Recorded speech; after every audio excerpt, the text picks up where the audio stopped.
A história da Terra é escrita sobre um cemitério de gigantes, um abismo de tempo onde a humanidade não passa de um suspiro irrelevante diante de um império que durou 165 milhões de anos. Falar sobre dinossauros não é falar sobre criaturas de livros infantis. É falar sobre máquinas biológicas de matar, pesadelos de ossos e queratina que dominaram o planeta através de uma violência absoluta e uma adaptação implacável. Para entender quem eles foram, imagine um mundo onde a atmosfera era densa, o oxigênio queimava nos pulmões e o silêncio da selva não era paz, mas o sinal de que algo de 10 toneladas estava espreitando. Eles não eram apenas répteis lentos, eram predadores de sangue quente, cobertos por penas e escamas, dotados de sentidos tão aguçados que podiam ouvir a pulsação de uma presa a quilômetros de distância. O terror começa na anatomia. O Tyrannosaurus Rex não era apenas um animal, era uma anomalia evolutiva com uma pressão de mordida de 6 toneladas, capaz de estilhaçar ossos de dinossauros herbívoros como se fossem vidro. Mas o verdadeiro horror realista surge quando olhamos para as evidências fósseis que contam histórias de agonia. No deserto de Gobi foram encontrados dinossauros lutadores, um Velociraptor e um Protoceratops travados em um abraço mortal, congelados no tempo por uma duna de areia que desabou enquanto o predador ainda cravava sua garra em forma de foice na jugular da presa. Esse relato real nos mostra que o medo naquela era constante, uma luta frenética pela sobrevivência que não dava margem para erros. Há algo profundamente perturbador nos casos reais de leitos de morte em massa encontrados em locais como Ghost Ranch, no Novo México. Lá, milhares de esqueletos de coelophyses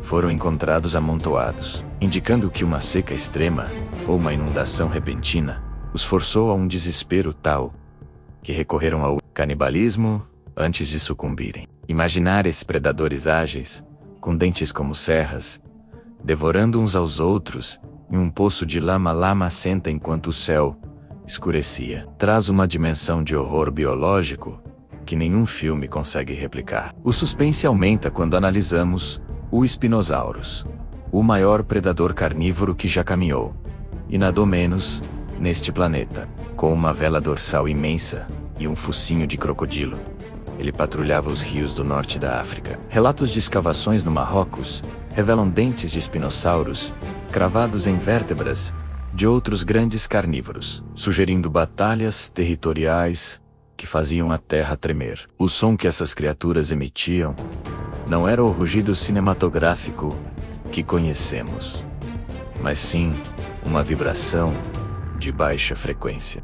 Um infrassom tão profundo que os órgãos internos de qualquer criatura próxima vibrariam antes mesmo de o monstro emergir da vegetação. Era um som que você sentia no peito antes de ouvir com os ouvidos. O clímax dessa história de terror real não é a vida, mas a extinção. Há 66 milhões de anos, o Império dos Monstros foi decapitado por uma rocha espacial de 10 quilômetros de largura. O impacto em Chicxulub não foi apenas uma explosão, foi o fim do mundo em câmera lenta. Relatos geológicos pintam um cenário apocalíptico. Uma onda de calor que incendiou florestas instantaneamente a milhares de quilômetros de distância, seguida por uma chuva de vidro derretido e um tsunami de centenas de metros de altura. Os dinossauros que sobreviveram ao impacto inicial vagaram por um mundo em trevas perpétuas, onde as cinzas cobriam o sol e a temperatura despencou,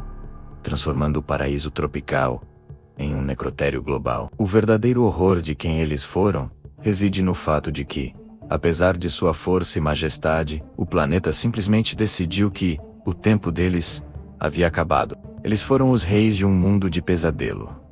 E os ossos que desenterramos hoje são os únicos avisos de que a força bruta não garante a eternidade. Quando você caminha por um museu e olha para as órbitas oculares vazias de um crânio de Giganotosaurus, você não está olhando para uma estátua, está olhando para o rosto de um terror real, que um dia respirou o mesmo ar que você e que, se o tempo permitisse um encontro, não veria em você nada além de um breve momento de nutrição antes de desaparecer novamente nas sombras da pré-história.